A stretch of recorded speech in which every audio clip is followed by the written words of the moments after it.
चलिए बच्चों देखिए, हम लोग लास्ट क्लास में पेंडुलम पे क्वेश्चंस किए थे, न्यूमेरिकल किए थे। आज की क्लास में हम लोग वेक्टर फॉर्म को कवर करेंगे और आज की क्लास जो है कूलम्ब्स लॉ की लास्ट क्लास होगी। इसके बाद हम लोग इलेक्ट्रिक फील्ड पे चलेंगे बेटे। देखो हमने एक हेडिंग लगा रखा है यहाँ पे, vector form of Coulomb's law. देखिए मैंने आपको थोड़ा सा विजुअलाइजेशन पहले करा रखा हूँ पिछले लेक्चर्स में, लेक्चर नंबर 2 या लेक्चर नंबर 3 में, वो आप देख लेना। आज मैं आपको उसी के कुछ पार्ट्स रह गए थे, वो मैं आपको आज कवर करा रहा हूँ। ठीक है, आ जाओ देखो। Vector form of Coulomb's law में सबसे पहले सोचो कि वेक्टर के लिए हमको क्या जरूरत होती है। फ्रेम ऑफ रेफरेंस की जरूरत होती है।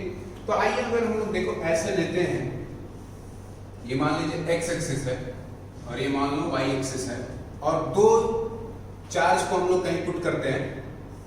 मान लो हमने एक चार्ज यहाँ पुट किया Q1 और इसका जो पोजीशन वेक्टर है वो कितना है, R1 है। दूसरा चार्ज हमने यहाँ पुट कर दिया, यहाँ पे पुट कर दिया, और ये क्या है, Q2 है। क्या बेटा, Q2 है, और इसकी पोजीशन वेक्टर क्या है, R2 है। तो अब हमको सबसे पहले यहाँ पे क्या करना पड़ेगा, यहाँ पे देखो लाइन ऑफ ज्वाइनिंग, और देखिए ये जो लाइन ऑफ ज्वाइनिंग आ रही है ये एक वेक्टर है। क्या है, R वेक्टर है। ये R वेक्टर जो है उसका टेल ऑफ R वेक्टर यहां पे लेंगे हम, और ये क्या है, head of R vector. Okay, head और टेल तो आप लोगों को पता है, 11 में बताया गया है। अब देखिए हम Q2 पर फोर्स निकाल रहे हैं। किस पर निकाल रहे हैं बेटे, Q2 पर फोर्स निकाल रहे हैं। Q2 पर फोर्स देखो, ये भी पॉजिटिव चार्ज और ये भी पॉजिटिव चार्ज, तो कैसा फोर्स लगेगा, रिपल्सिव फोर्स लगेगा। कैसा फोर्स लगेगा, आप लोगों को आइडिया हो चुका है, रिपल्सिव फोर्स लगेगा। कितना लगेगा, F2, force on 2 due to 1, इस डायरेक्शन में लगेगा। आ जाइए देखिए, ये जो अब यहाँ पे F2 की वैल्यू या मैग्नीट्यूड कितनी होगी वो यहाँ कैलकुलेट करते हैं। एक बार जरा से देखो, R वेक्टर किसके इक्वल होगा बेटा, R vector is equals to हम क्या लिखेंगे, R2 position vector minus R1 position vector, R2 position vector minus R1 position vector. छोड़ दो, इसका हम लोग बाद में यूज करेंगे। ठीक है, ठीक है ना, यहाँ तक कोई दिक्कत तो नहीं है, डाउट नहीं है। अब आ जाइए देखिए, magnitude of force on 2 due to 1 कितना होगा, हम लोगों को पता है, according to Coulomb's law, K Q1 Q2 upon mod of R का होल स्क्वायर। इस मॉड का मतलब क्या है, लिख दे रहा हूं, मैग्नीट्यूड ऑफ फोर्स है, और इसका मतलब क्या है, मैग्नीट्यूड ऑफ डिस्टेंस या R वेक्टर। मैग्नीट्यूड है बेटा, ठीक है, क्या है, मैग्नीट्यूड है। अब आगे देखिए, यहां पे तो हमने मैग्नीट्यूड निकाल लिया है, ये फॉर्मूला मैग्नीट्यूड का है। हमने अभी वेक्टर फॉर्म में निकाला क्या, नहीं बेटा, वेक्टर फॉर्म में हमने अभी इसको नहीं फाइंड आउट किया। तो वेक्टर फॉर्म में हमको निकालने के लिए क्या करना पड़ेगा, तो देखो देख रहा हूं, वेक्टर फॉर्म ऑफ फोर्स क्या हो जाएगा, देखिए मैग्नीट्यूड के साथ, किसी भी मैग्नीट्यूड के साथ अगर मैं यूनिट वेक्टर क्या कर दूं, मल्टीप्लाई कर दूं, जैसे ये मैग्नीट्यूड ऑफ फोर्स है, इसके साथ मैं यूनिट वेक्टर मल्टीप्लाई कर दूं, तो क्या आ जाएगा, आप लोगों को पता है कि वो वेक्टर फॉर्म में चेंज हो जाएगा। ठीक है, मैग्नीट्यूड के साथ साथ उसकी डायरेक्शन भी बता देगा यूनिट वेक्टर। ये आपका फोर्स का मैग्नीट्यूड है, इसी में आपको क्या करना है, यूनिट वेक्टर से मल्टीप्लिकेशन करना है।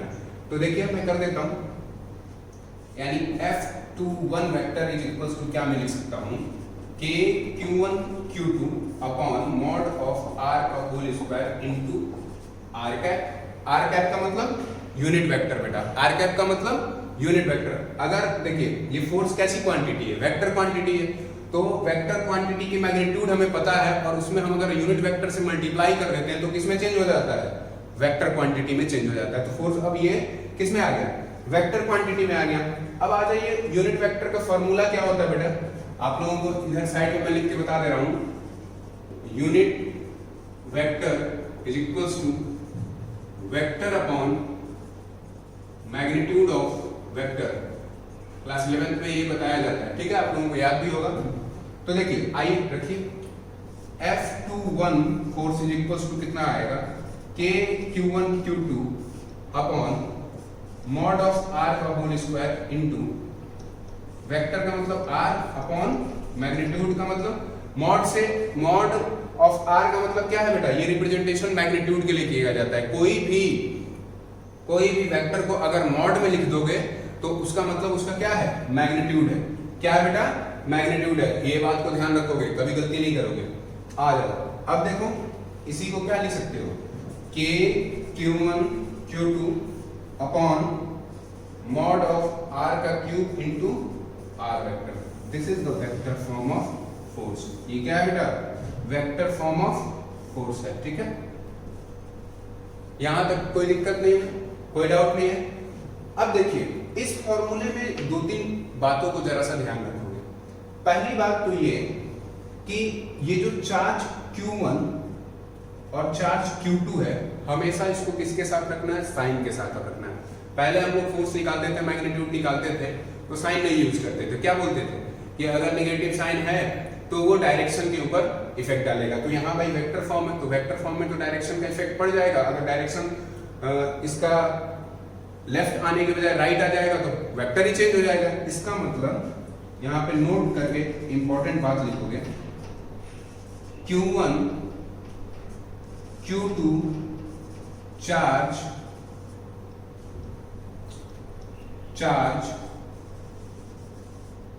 is put in formula with sign। Sign का मतलब पॉजिटिव है कि नेगेटिव है, पॉजिटिव है कि नेगेटिव है। ओके बच्चों, यहां तक तो कोई दिक्कत नहीं होगी। दूसरा एक और बात सुनो, जहां पे आप फोर्स निकाल रहे हो, देखो Q2 पर फोर्स निकाल रहे हो तो Q2 पर फोर्स निकालोगे तो R का जो हेड होगा वो कहां पे होगा, Q2 पर होगा। देखो this is the head of R, मैंने लिखा है। हमेशा याद रखोगे इस बात को, आपको चाहो तो नोट भी कर लो।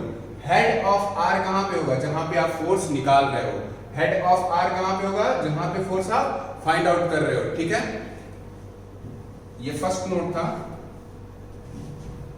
लिख ही लेता हूं। हेड ऑफ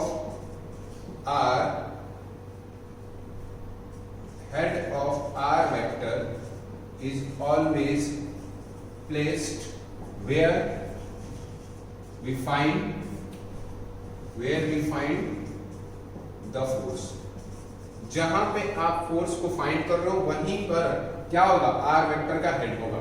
क्लियर है, ये दोनों नोट को याद रखोगे क्योंकि ये बहुत इंपॉर्टेंट है। अब बेटा देखो एक बात यहाँ पे समझो, अगर मान लो माइनस माइनस दोनों चार्ज है तो कोई फर्क नहीं पड़ेगा, डायरेक्शन सेम रहेगी। प्लस प्लस है तो भी कोई फर्क नहीं पड़ेगा, बट माइनस प्लस है तो डायरेक्शन क्या हो जाएगी, ऑलवेज याद रखना अपोजिट हो जाएगी। जो भी डायरेक्शन आपके पास है उसकी अपोजिट डायरेक्शन हो जाएगी। क्लियर है, इसलिए यहाँ पे Q1 Q2 को हम लोग कैसे पुट करेंगे, साइन के साथ पुट करेंगे। कैसे पुट करेंगे, साइन के साथ पुट करेंगे। अब जरा सा फॉर्मूला को और हम मॉडिफाइड कर देते हैं। आ जाइए, ये डायग्राम तो आप लोगों ने बना रखा होगा, नहीं बनाया होगा तो स्क्रीन को पॉज करके बना लो, या मैं यहाँ पे लिख देता हूँ बेटा, देखो साइड में इधर लिख देता हूँ। ठीक है, आइए देखिए, फोर्स का ही हम लोग फॉर्मूला एक और लिख सकते हैं। देखिए क्या, F21 force is equals to क्या लिख सकते हैं इस फॉर्मेट में।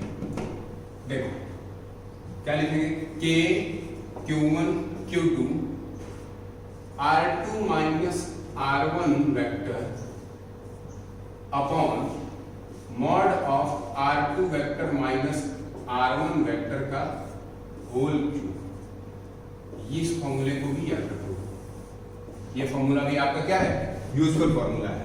ठीक है, कैसा है, यूजफुल फॉर्मूला है। एक तो इस फॉर्मूले को याद रखोगे, दूसरा इस फॉर्मूले को, और इसमें भी ये दोनों नोट एप्लीकेबल है।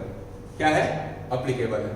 तो यहां तक तो कॉन्सेप्ट था, किसके लिए कॉन्सेप्ट था, vector form of Coulomb's law के लिए कॉन्सेप्ट था। ठीक है बेटा, अब देखो आप लोगों को वेक्टर में हम लोगों ने सुपरपोजिशन पढ़ाया था, सुपरपोजिशन ऑफ वेक्टर, वो भी vector form of Coulomb's law में एप्लीकेबल है। क्या है, एप्लीकेबल है। वेक्टर फॉर्म में, vector form of Coulomb's law में क्या एप्लीकेबल है, सुपरपोजिशन ऑफ वेक्टर एप्लीकेबल है। ठीक है, तो बुक्स वगैरह में भी आप लोगों ने देखा होगा, तो उसको यहाँ पे कंसीडर कर लोगे।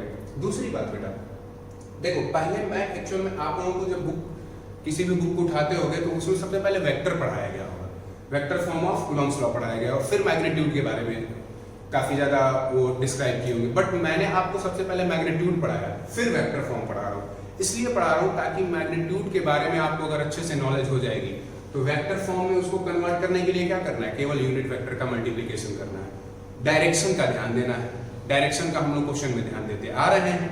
क्लियर है कि नहीं? तो आइए अब हम लोग थोड़ा सा इसमें एक न्यूमेरिकल करते हैं। बहुत अच्छा सा न्यूमेरिकल मैं आपको देता हूँ, उससे आपकी प्रैक्टिस भी हो जाएगी। आओ देखो,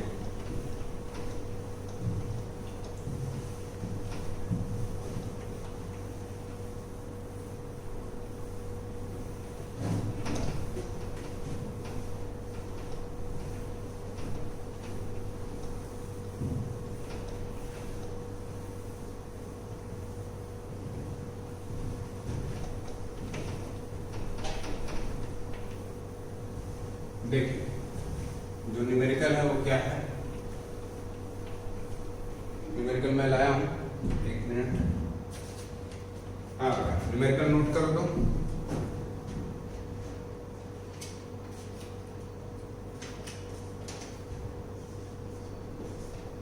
find out the net force, find out the net force on one vertices of Q in the diagram. Find out the net force on one vertices of Q in the diagram. देखो किसी भी एक vertices पर आपको क्या निकालना है, find out the, किसी भी एक वर्टिसेस पर देखो यहाँ पे क्या है, एक क्यूब दिया गया है।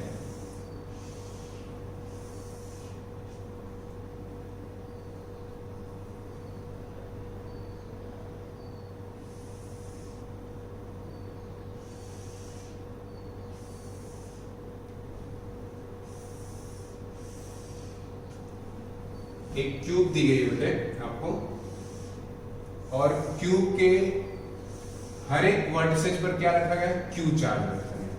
क्या रखा गया है, क्यू चार्ज रखा गया।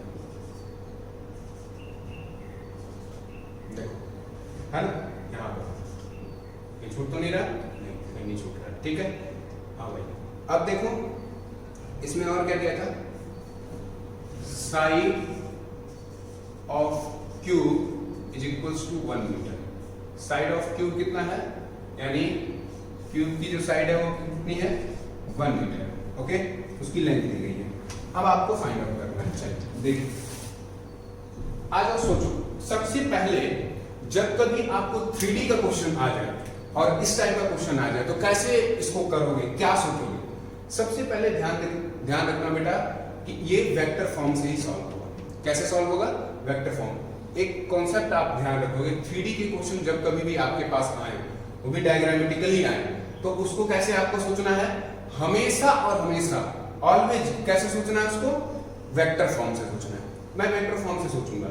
सबसे पहले यहाँ पे थोड़ा सा नाम दे देते हैं। यहाँ पे क्यू चार्ज है, ये 1, ये 2, ये 3, this is 4, 5, 6, 7 and this one is 8। कोई डाउट यहाँ तक? कोई दिक्कत नहीं होगा किसी को? अब देखो मैं क्या सोचूं, भाई वेक्टर फॉर्म सोचने के लिए हमको क्या लेना पड़ेगा, ओरिजिन लेनी पड़ेगी। मान लो एक जगह पे ओरिजिन, हम लोग ओरिजिन कहाँ पे ले लेते हैं, फर्स्ट वाले के पास ले लेते हैं। आप कहीं भी लेना। मैं देखो बेटा फोर्स किस पर निकाल रहा हूँ, मैं नेट फोर्स ऑन 6 पर निकाल रहा हूँ। क्या कर रहा हूँ, नेट फोर्स ऑन 6 पर निकाल रहा हूँ। तो मैंने ओरिजिन कहाँ पे मान लिया, ओरिजिन मान लिया भैया हम फर्स्ट वाले, जो फर्स्ट वाला आपका वर्टिसेस है ना क्यूब का, उसी पर ओरिजिन मान लिया।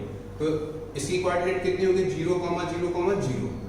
और ये वाली एक्सिस को बेटा मैंने बोला जेड एक्स,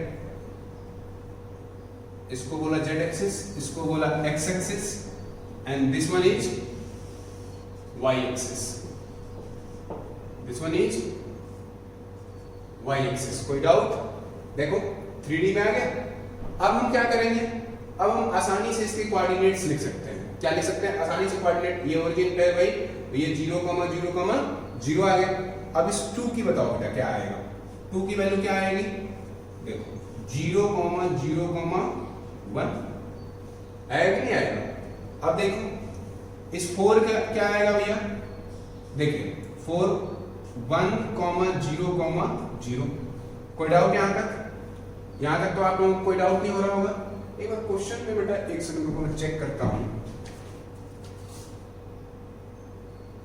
चलो क्वेश्चन सही है, कोई दिक्कत, यहां तक तो कोई दिक्कत नहीं होगा आप लोगों को। देखो ये 0,0,0, ये 0,0,1, ये 1,0,0, और इसकी क्या आ जाएगी बेटे, देखो इसके साथ x भी है, और यानी 1,0,1। यहां तक तो कोई दिक्कत नहीं हुआ होगा आप लोगों को, समझ आ रहा होगा क्लियरली। अब आ जाइए 5 का, देखिए 5 के लिए थोड़ा सा सोचो, पहले इसको अच्छे से विजुलाइज करो। इस पे 5 वाला किस पे होगा, x एक्सिस पर होगा, यानी 0, y का तो कोऑर्डिनेट होगा ऊपर है 1, और z का भी है, कोई डाउट नहीं है। 6 का देखो बेटा, 6 यानी ओरिजिन से इसकी कुछ डिस्टेंस भी है, यानी 1,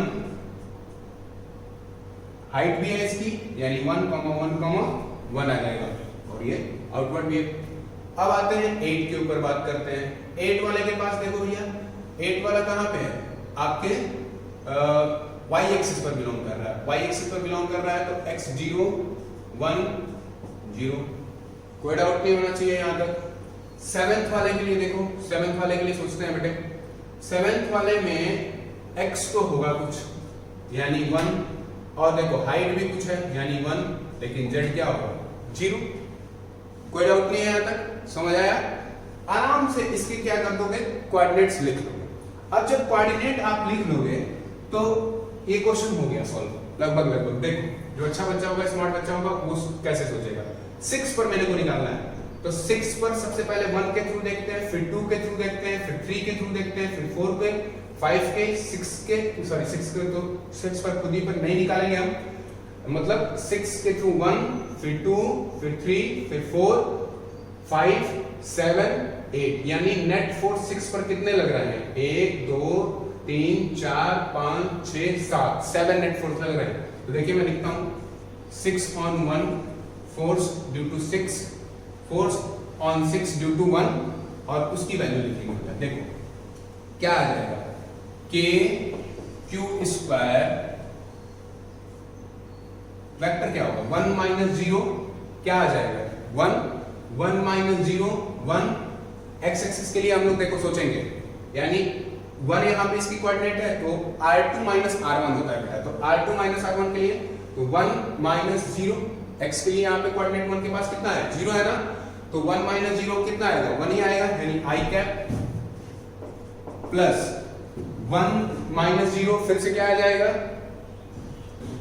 j cap plus k cap upon √3 का क्या आ जाएगा बेटे, q, वेक्टर फॉर्म में मैग्नीट्यूड का क्या आ जाएगा, q आ जाएगा। सही है, यहां तक कोई डाउट नहीं है। आइए f, यहां तक तो आप लोगों को कोई दिक्कत नहीं होना चाहिए। अब देखो f on force on 6 due to 2 कितना हो जाएगा, KQ²। अब देखो 2 के लिए 1 - 0 i प्लस j, मैं डायरेक्ट अब लिखता जा रहा हूं बेटे, अपॉन √2 का होल क्यूब, √2 का होल क्यूब। यहां तक तो कोई दिक्कत नहीं होगा ना। देखो 1, इसके पास भी z का 1 है, तो 1 - 1 खत्म, 0, कोई डाउट यहां तक तो नहीं है ना, समझ आ गया। अब देखिए 6 पर एक बार चेक करना बेटे, हाँ 1 और ठीक है, एकदम सही, कोई दिक्कत नहीं। अब देखिए आ जाओ, फोर्स ऑन 6 ड्यू टू 3 क्या आएगा, KQ², इसके बाद क्या आ जाएगा, 3 के लिए सोच रहे हैं। देखो 1 - 0, i गैप गया 1, यानी यहां पे क्या आ गया, i j आ गया, और k के लिए क्या आएगा, 1 - 0, सॉरी 1 - 1 खत्म, 0 अपॉन 1 का क्यूब, F64 कितना आ गया, KQ² तो पता ही है। 4 के लिए देखो 1 - 1 यानी x एक्सिस का तो खत्म हो गया भाई, तो इसका मतलब क्या आ जाएगा, जे कैप प्लस के कैप अपॉन √2 का होल क्यूब। ठीक है ना, यहां तक कोई दिक्कत तो नहीं होगी। आइए अब देखिए F force on 6 due to 5, देखो ये यानी 1 माइनस 0 क्या आ जाएगा, के क्यू स्क्वायर आई कैप अपॉन 1 का होल क्यूब। कोई डाउट नहीं होगा, आगे देखते जाओ, मैं इधर कर रहा हूं बेटे। ठीक है, आ जाइए। अब देखो फोर्स ऑन 6 ड्यू टू 7 कितना आएगा, 6 ड्यू टू 7 यानी एक्स एक्सिस के लिए 1 माइनस 1 0, 1 माइनस 1 वो भी 0, ये 1 माइनस 0 यानी के क्यू स्क्वायर, जेड वाला बच रहा है, जेड कैप, ओहो सॉरी के आएगा। जेड एक्सिस के लिए हम लोग क्या यूनिट वेक्टर यूज करते हैं, के कैप, आई जे और के, कहीं और तो गड़बड़ नहीं हुआ ना, नहीं कहीं आई जे के फॉर्म में यूनिट वेक्टर लिखते हैं बेटा। ठीक है ना, आप लोगों को मालूम है। तो देखिए के अपॉन 1 का क्यूब और सेकंड, अब बच कहां पे रहा है, इस पर निकालिए, इस पर, हाँ 8 पे बच रहा है। फोर्स ऑन 6 ड्यू टू 8 कितना आएगा बेटे, के क्यू स्क्वायर इंटू 8 के लिए देखो 1 माइनस यानी आई कैप प्लस, खत्म, आई कैप प्लस के कैप अपॉन √2 का होल क्यूब। सही है, समझ आ गया। अब देखो हम लोगों ने तो सभी का फोर्स कंसीडर कर लिया एक एक करके। ठीक है, अब जब हम लोगों ने सबका फोर्स कंसीडर कर लिया तो अब करना क्या है, अब सोचेंगे जरा सा। अब देखो अब कुछ नहीं करना है, नेट फोर्स निकालने के लिए क्या करोगे, आई वाले के आई जितने भी आई वाले हैं फोर्स, के क्यू स्क्वायर आई कैप हो जाएगा, के क्यू स्क्वायर आई कैप इसमें भी, और इसमें तो है ही नहीं, इसमें भी नहीं है, यहाँ पे के क्यू स्क्वायर आई कैप अपॉन 1 का क्यूब, यहाँ भी नहीं है आई, यहाँ है के क्यू स्क्वायर आई कैप √2 का होल क्यूब। देखो आई वाले जितने भी वेक्टर यानी एक्स एक्सिस वाले जितने हैं उनको एक साथ जोड़ दो, जे वालों को जे के साथ जोड़ दो और के वालों को के साथ जोड़ दो, ऑटोमेटिक आपके पास नेट आ जाएगा। अब क्या कर देना है, एफ नेट के लिए तुम लोग फोर्स ड्यू टू आई वाले के साथ ऐड कर देना, जितने भी आई कैप वाले हैं उन सभी को एक साथ ऐड कर देना, जे वालों को एक साथ ऐड कर देना और के वालों को एक साथ कर सकते हो बेटे, इसको डू इट। ठीक है, ये होमवर्क दे रहा हूं मैं। देखो ये क्वेश्चन मैंने क्यों कराया, एक्चुअल में ये कुछ इस क्वेश्चन से आप विजुलाइज कर गए, पूरे वेक्टर को विजुलाइज कर गए। और दूसरी बात 3D के क्वेश्चन अभी मैंने कराए नहीं थे और यहाँ पे बट 3D का क्वेश्चन हमने आपको करा दिया। और दूसरी बात एक ध्यान रखोगे, 3D के क्वेश्चन में ऑलवेज उसको किससे सॉल्व करना है, वेक्टर से सॉल्व करना, अदरवाइज वो सॉल्व नहीं होगा। हाँ, क्वेश्चन के रिस्पेक्ट में ओरिजिन मानना, जहां पे आपको लगेगा कि उस क्वेश्चन में हम यहाँ पे ओरिजिन मानेंगे तो हमारा क्वेश्चन आसान हो जाएगा, वहीं पे ओरिजिन मान लेना। ठीक है, तो चलो ये तो समझ में आ गया, एक आसान सा क्वेश्चन था। अब आते हैं अगले